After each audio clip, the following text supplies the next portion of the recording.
Olá pessoal, boa noite. Para quem não me conhece, eu sou o professor Rogério Mazzini, mais uma vez em mais um vídeo.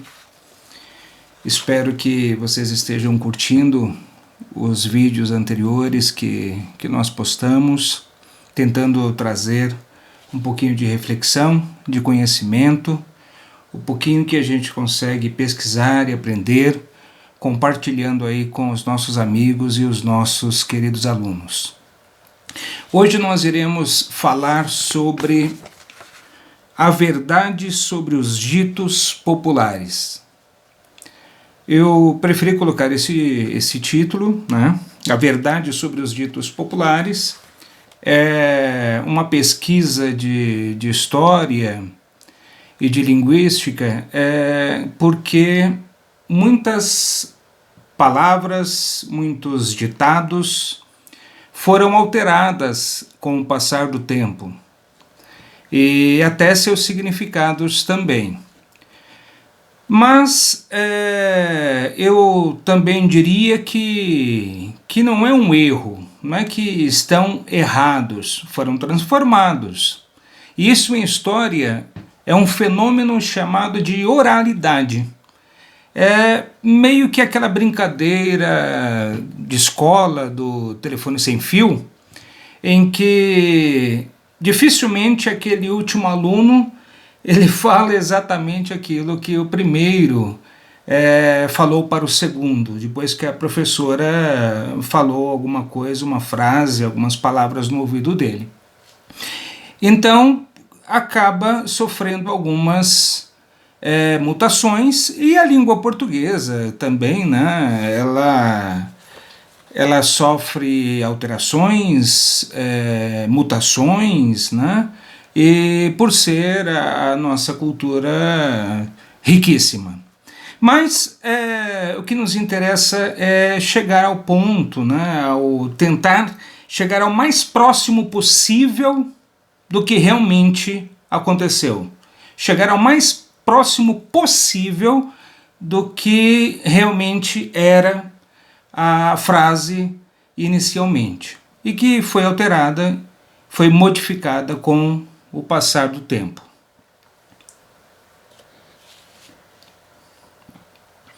Eu separei aqui algumas. Dito popular, número 1.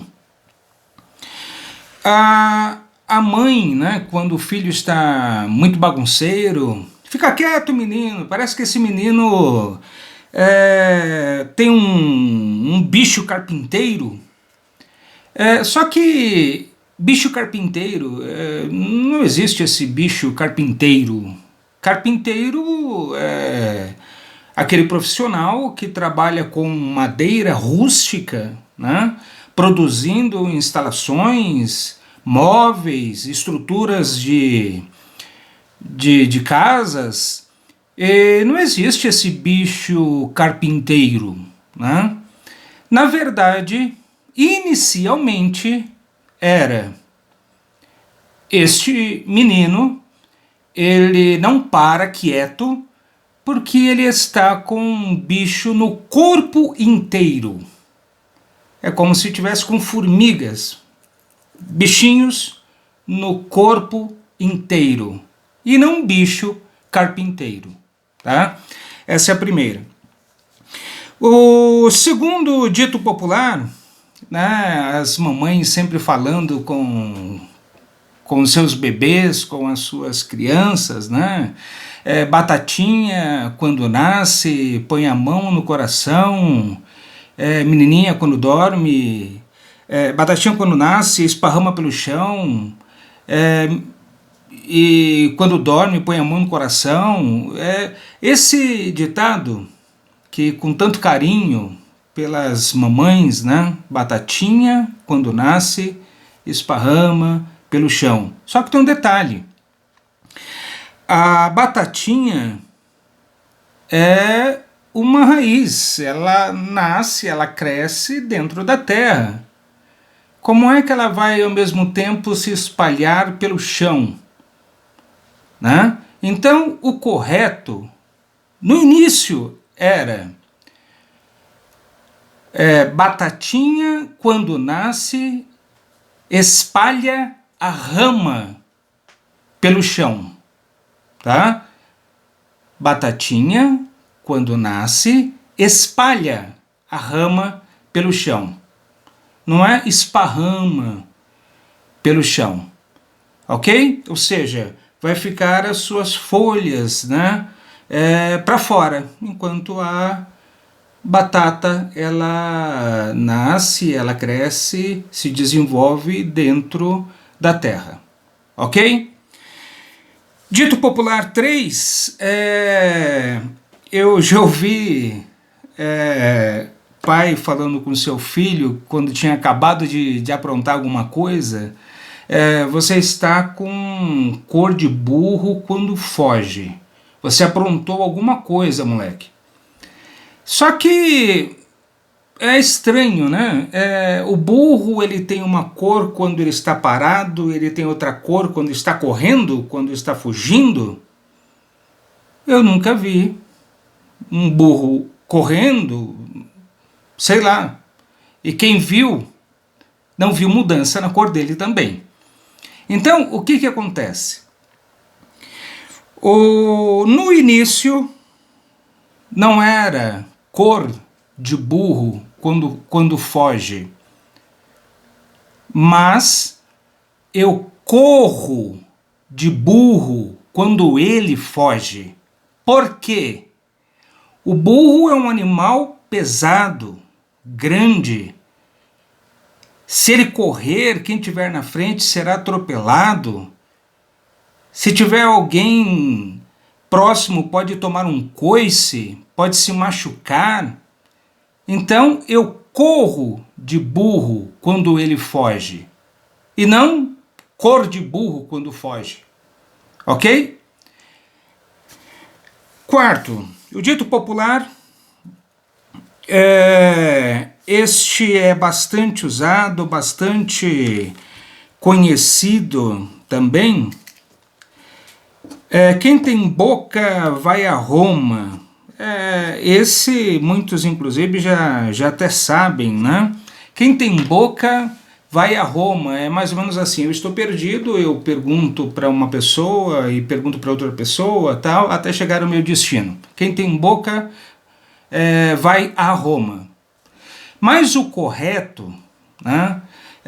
Houve um imperador romano que, na verdade, como professor de história posso falar, o imperador ele sempre teve a arrogância de se achar um representante divino na Terra. Então, tudo que ele faz está certo, todas as decisões dele estão corretas, e doa a quem doer, ele está sempre com a razão, mesmo quando completamente errado. Então, o que acontece? Quem discordava do imperador o vaiava no meio da multidão em apresentações públicas. Então, quem tem boca, vaia Roma. Ou seja, não é do verbo ir, mas do verbo vaiar, criticar, protestar, falar mal. Ok? Então, esse é o outro dito popular que também foi distorcido aí, modificado com o passar do tempo. Quando tem uma pessoa, né, que é muito parecida com um filho, muito parecido com o pai, ou um irmão muito parecido com o outro,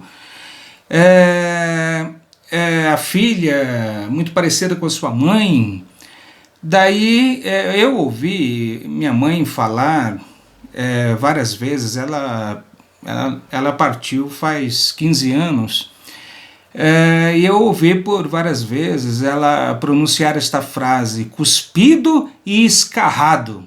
Ele é igual o pai dele, cuspido e escarrado. né? A verdade sobre este dito popular é: esculpido em Carrara. Esculpido em Carrara. Carrara era um tipo de mármore branco onde normalmente grandes escultores faziam esculturas de pessoas nobres, importantes, ou o busto, a parte de cima dessa pessoa importante. Esse mármore nobre, ele era exatamente o mármore por nome Carrara, ok? O outro dito popular, que também sofreu alteração: quem não tem cão, caça com gato. Ou seja, o gato como substituto do cão. Essa vocês também já devem conhecer, essa também já foi falado até na televisão por pessoas, historiador, professor importante aí na mídia.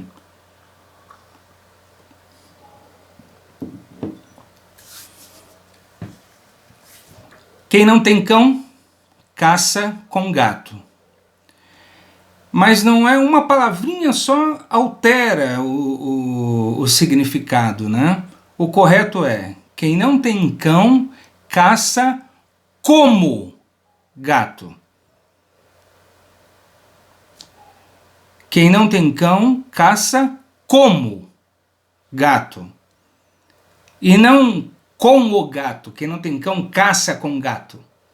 Mas como? No sentido de sozinho, no sentido de esperteza, no sentido de ele fica na espreita, ele fica sempre com toda a sua agilidade, o seu andar manso, nesse sentido. Então, quem não tem cão, caça como gato. Exatamente com essas características aí do gato, inclusive sozinho, ou na maioria das vezes sozinho. Dito de número 7. Quando a gente fala, né, alguma coisa ruim, puxa, esse negócio no meu trabalho, fazer o quê, né? São ossos do ofício. Só que inicialmente não era ossos, mas ósseos. Não era ossos do corpo, né? Aquela estrutura de dentro da carne, né? Não é ossos do ofício, mas ósseos do ofício. Ócio é exatamente a folga do trabalho, é um tempo livre, é uma coisa positiva, na verdade. E quando foi substituído de ócio, né, para ossos, mudou o seu significado de algo positivo, uma folga, um descanso, momento sem fazer nada, ócio, para ossos, para quem está reclamando de alguma coisa. Não, fazer o quê, né? Ossos do ofício, uma coisa chata que tem que fazer no trabalho, fazer o quê, né? Ossos do ofício. Então, de algo positivo, né, passou a ter uma conotação negativa, ok? O próximo dito popular, esse é bastante interessante. O cara bebeu pra caramba, e bebeu e chapou, e meteu o pé na jaca. alguns anos, algumas décadas atrás, principalmente em cidades do interior, muito comum existir cestos com verduras e legumes e frutas na porta do comércio, na porta do bar, ok? Este cesto aí, que em sua maioria de palha, né? Este cesto que estava com esses produtos na porta do bar, às vezes o cara saía tão chapado, o cara saía tão bêbado, o cara saía tão embriagado que acabava esbarrando, pisando dentro desse cesto e estragando produtos e aquela confusão e tal. Por quê? Este cesto ele era chamado de jacá. Jacá. Acento aí na segunda sílaba. Jacá. Com o tempo, o pessoal sumiu com esse acento agudo e virou jaca. Tá? Enfiou o pé na jaca. Mas inicialmente estava tão bêbado que enfiou o pé no jacá, acabando de destruir, de machucar, de estragar frutos e verduras e legumes que estava dentro do jacá, que popularmente o povo esqueceu o acento agudo e virou jaca, enfiou o pé na jaca, ou seja, aproveitou, se embriagou, chapou o coco, né? Se jogou, se divertiu, aproveitou, enfiou o pé na jaca, sempre algo no sentido de diversão ou de algo que saiu do controle dessa diversão, da embriaguez, de aproveitar a vida e etc. Enfiou o pé na jaca, na verdade enfiou o pé no jacá, e que era um cesto, ok? Na porta de comércios. O dito popular de número 9, hoje é domingo, pé de cachimbo. Eu nunca vi uma árvore com cachimbos como frutos pendurados em seus galhos. Então, hoje é domingo, pé de cachimbo, né? Foi algo que foi alterado também. Por quê? Eu ainda cheguei a pegar esse tempinho onde pessoas homens de uma certa idade e tal, curtia o cachimbo. Então o cachimbo era algo muito comum. Quando eu era garoto eu via muito isso, né? Cachimbo dos mais diversos, desde os mais simples até os mais caros, né? Onde o cigarro como nós conhecemos hoje, tão prático, né? Não, existia, parece que todo um ritual de colocar lá e prepará-lo primeiro e apertar, né, o fumo para depois acender, todo um ritual, né, uma técnica. E as pessoas fumando cachimbo e batendo papo, descontraindo, descansando, relaxando. E o dia mais apropriado para isso sempre foi o domingo, ok? Então, por esse motivo, domingo Hoje é domingo, pé de cachimbo, que na verdade hoje é domingo, pede, do verbo pedir. Hoje é domingo, então esse dia ele pede cachimbo, né? É igual a sexta-feira depois das 6 horas da tarde, das 6 horas, né? 7 horas da noite. Hoje é sexta-feira, né? Dia de cerveja, noite de cerveja. O pessoal já vai curtir aí um barzinho na sexta-feira à noite. Então era mais ou menos nesse sentido a questão do cachimbo no domingo. O próximo dito popular esse também torcido bastante com o passar do tempo.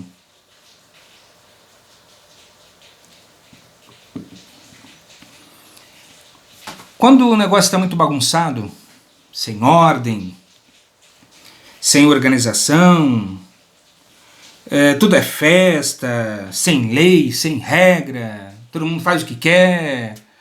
Daí a gente costuma dizer, isso aqui virou a casa da mãe Joana. Acontece que, segundo a história, em 1347, meados aí então do século XIV, Joana, uma mulher nova de seus 21 anos, ela que era condessa de uma província, tá? Ela usava um local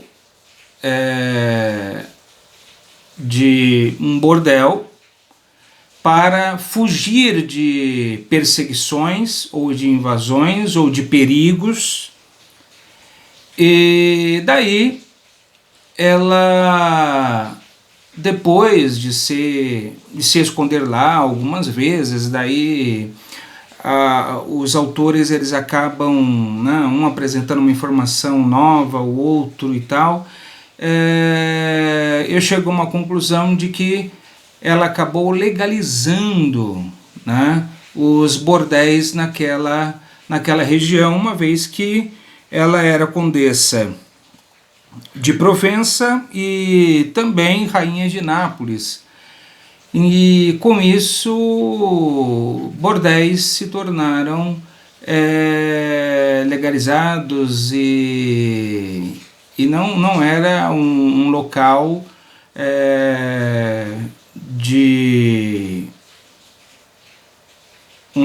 onde pessoas pudessem só denigrir,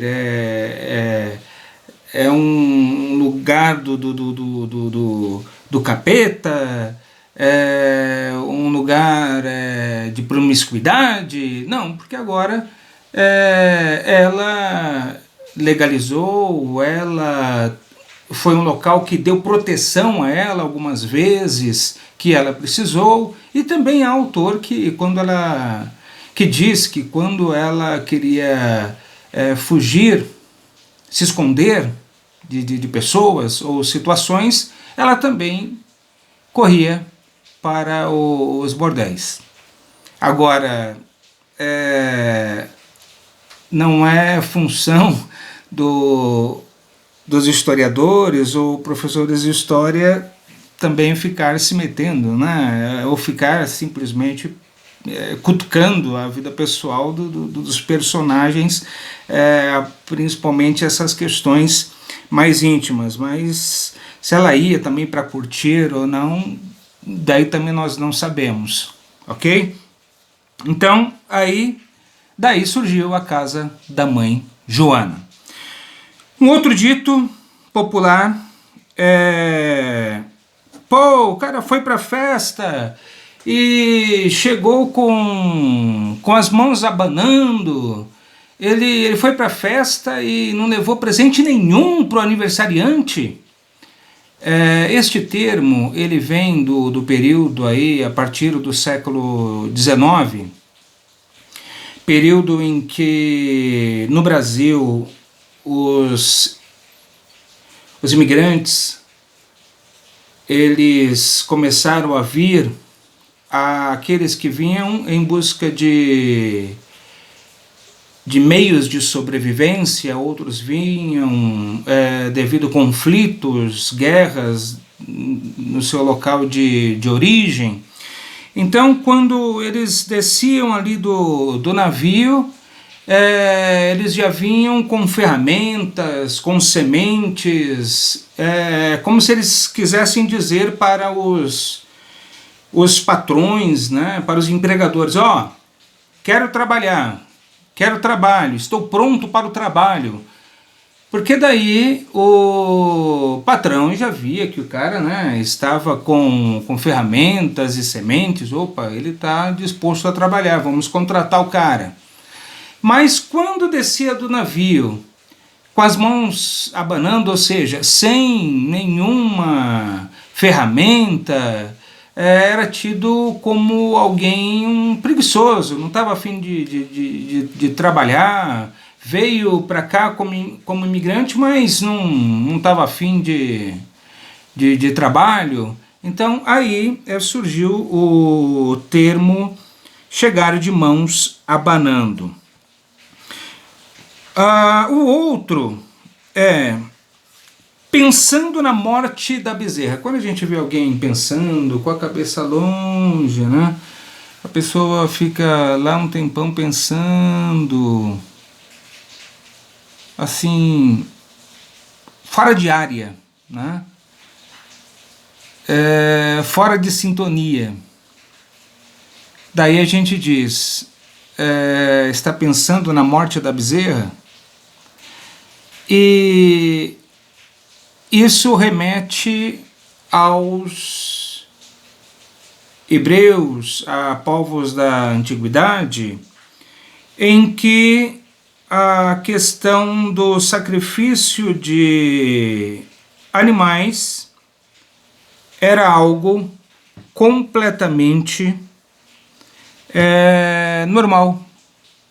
Na história dos hebreus, por exemplo, existiam sacrifícios de cordeiros a Deus, em agradecimento a uma boa colheita, ou significando pedido de perdão dos pecados, purificação, santificação.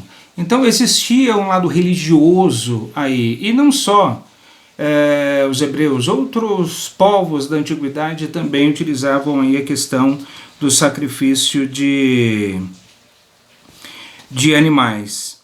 Acontece que, neste caso, o filho do rei, ele gostava muito daquela bezerra, e tinha como se fosse um animal de estimação. E segundo, né, autores, depois que foi sacrificado esta bezerra, ele nunca mais foi o mesmo, porque ele começou a sentir extrema falta daquela bezerra que tinha morrido. Então ele vivia fora do ar, de ficar pensando nos cantos, porque ele estava pensando na bezerra que morreu.